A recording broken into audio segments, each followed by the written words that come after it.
안녕하세요. 이상큐브입니다. 지난 2019년도에 청와대 국민청원에 올라왔던 브라질 해군의 상파울루 항모가 우여곡절 끝에 터키 해군의 항모 건조에 이용될 가능성이 제기돼 눈길을 끌고 있습니다. 브라질 해군은 1990년대에 항공모함 미나스 제라이스에 후계함으로써 24,200톤의 프랑스의 포슈를 구입하였으며 수리와 개조를 통해 2001년에 상파울루 항모로서 브라질 해군에 편입되었습니다. 하지만 포슈의 함량은 37년에 달해 아무리 수리와 개조를 해도 제대로 운용하는 데는 한계가 있었습니다. 결국 브라질 해군이 상파울루 항모를 제대로 운용한 것은 2004년까지 고작 3년에 불과하고 이후 항구에 머무는 일이 잦아져 여러 차례 탑재기기를 업그레이드하거나 보수받았지만 2012년에 발생한 화재 사고로 인해 브라질 해군은 항공모함의 운용을 포기하게 되었습니다. 결국 브라질 국방부는 입찰을 다시 시작해 터키 업체에 1,055만 회 아래 팔기로 결정됐는데 이번에는 터키 내에서 낙찰받은 상파울루 항모를 바로 스크랩에 담아버릴 게 아니라 이 항모를 재정비하여 터키 해군의 훈련에 사용하자는 방안이 떠오르고 있어서 주목됩니다. 디펜스 뉴스에 따르면 터키 해군의 전 제독은 터키 해군의 미래를 위해서는 항공모함 탑승 요원에 대한 훈련을 당장이라도 시작해야 하며 터키 기업이 고철로서 낙찰받은 상파울루 항모는 비록 노후되어 있지만 항공모함이라는 플랫폼에서 인력 훈련을 실시하는 것뿐이라면 아무 문제가 없습니다. 만약 터키 해군이 이용하지 않더라도 상파울루 항모의 일체는 항모의 구조를 이해하는 데 도움이 될 것이라고 주장했습니다. 이는 에르도안 대통령이 지난 1월에 언급한 항공모함 건조를 의식한 발언임이 분명합니다. 터키가 건조한 첫 국산 프리기타민 이스탄불 진수식에 참석한 에르도안 대통령은 해군 현대화와 확장의 일환으로 항공모함의 건조에 나선다고 밝혔고 특히 터키는 F-35B 도입을 상정해 건조된 강습 상륙함 아나돌루를 무인 항공기를 탑재하는 항모로 변경시키기 위해 아나돌루함에서 이착륙이 가능한 신형 바이렉탈 TB3의 개발에 주력하고 있으며 터키의 무기 수출의 열심인 영국으로부터 퀸 엘리자베스급 항모의 설계도와 건조 지원을 받아내기 위해 물밑에서 추진 중인 것으로 알려졌습니다. 영국은 터키에 대한 무기 판매에 적극적이며 터키가 개발 중인 5세대 전투기 TFX 개발을 BAE 시스템즈가 지원하고 있으며 지난 2월에는 영국이 터키의 퀸 엘리자베스급 항모의 설계 도매각과 건조 지원을 제안했다라는 외신 기사도 나왔습니다. 또한 베널리스 영국 국방장관은 지난 9일 터키 국방장관을 퀸 엘리자베스급 항모 입원함인 프린스 오브 웨일스로 초청해 함내를 안내했다라고 합니다. 다만 터키가 브라질에서 스크랩으로 구입한 상파울루 항모는 추진기관과 증기식 사출기에 문제를 안고 있으며 이를 다시 수리해서 사용하는 것은 비용 대비 효과가 좋지 않기 때문에 다른 군사 프로그램으로 자금을 돌리는 편이 낫다는 의견이 터키 내에선 우세하지만 프랑스가 상파울루 항모의 매각에 개입해 이 항모의 재활용이나 개보수를 저지할 수도 있습니다. 브라질 국방부는 2019년 9월에 상파울루 항모를 스크랩으로 내놓기 위한 입찰을 실시하겠다고 밝혔고 2019년 내에 최종 낙찰자를 결정해 매각 프로세스를 완료하겠다고 했으며 2020년 5월에 브라질 국방부는 매각 절차에 들어갔습니다. 상파울루 항모의 최저 입찰가는 127만 달러로 책정됐으며 이 입찰에는 총 8개사가 참여했습니다. 하지만 이 중 7개사가 브라질 국방부가 지정한 요건을 갖추지 못했다고 판단했기 때문에 메디터라니언식 브레이킹 3만이 정식 입찰자로 선정됐음에도 불구하고 상파울루 항모의 매각 절차가 갑자기 중단되었습니다. 당시의 현지 언론에 따르면 프랑스가 건조한 상파울루 항모에는 약 900톤의 성면과 중금속이 사용됐고 프랑스와 브라질이 체결한 계약에는 항공모함을 해체할 때 환경에 악영향을 주지 않는 조건이 포함되어 있기 때문에 프랑스는 계약에 포함된 조건을 내세워 상파울루의 매각에 개입했고 항모 해체는 설비와 기술이 갖춰진 EU 내의 조선소에서 할 것을 요구했습니다.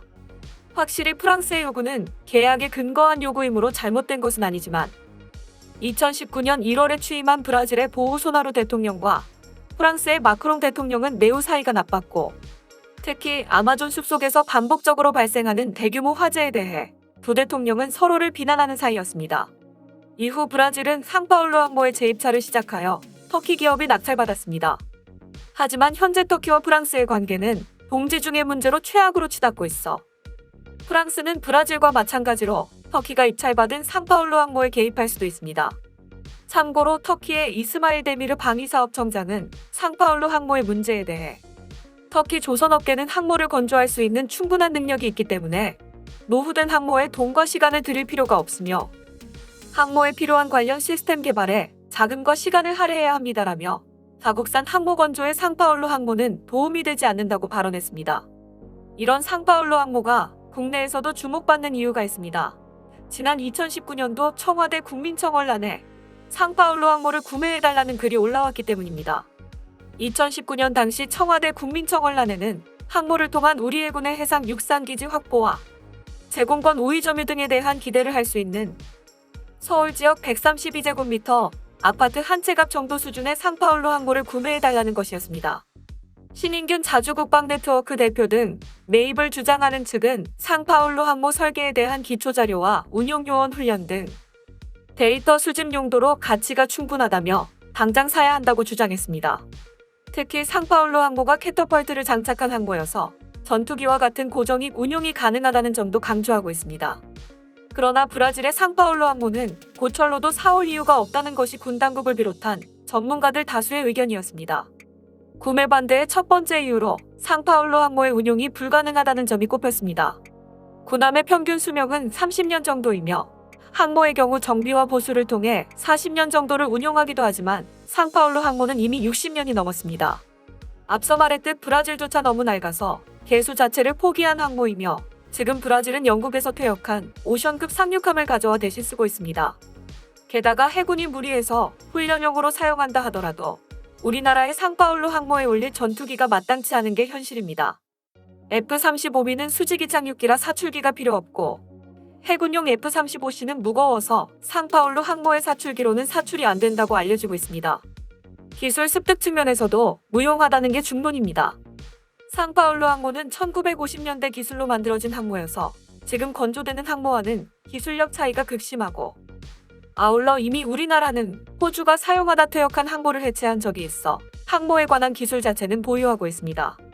구매를 주장하는 측이 요점으로 주장하는 사출기 자체도 오래된 기술이라 효용성을 따질 수 없다는 지적입니다. 상파울루 항모를 건조한 프랑스가 해당 사출기 기술을 가졌지만 정작 차기 원자력 항모인 샤르드 골급에는 미국의 니미츠급 항모에 사용된 사출기를 도입한 것이 좋은 예입니다. 마지막으로 산업적 측면에서 고철로 팔아 수익을 낼 수도 없다는 이유입니다. 군함은 일반 선박과 달리 특수강을 사용하기 때문에 재생이 어렵고 채산성이 떨어지기 때문입니다. 당시 국내 언론에서는 군 관계자의 인터뷰를 실어 15억 원이라는 가격에 귀가 쫑긋하지만 상파울루 항모의 효용성을 볼 때 국내로 들여오는 데 드는 비용과 정박하는 데 드는 비용 등 배보다 배꼽이 더 크다고 말했습니다. 또한 김동혁 경남대 극동문제연구소 교수 역시 값비싼 비용과 지대지 미사일 등을 탑재한 이지스함 등의 등장으로 세계적으로 항모 중심의 작전 개념이 바뀌고 있다며 브라질 역시 항모에서 잠수함 운용으로 작전 개념을 바꾼 것으로 알고 있다. 우리나라가 효용성이 없는 상파울루 항모를 살 이유가 없다고 밝혔습니다. 이처럼 효율성이 떨어져 우리나라가 포기했던 브라질의 상파울루 항모가 앞으로 터키에서 항모의 기능을 유지할지 아니면 고철로 판매될지 궁금해집니다. 이상 마치겠습니다. 시청해주셔서 고맙습니다. 이상큐브였습니다.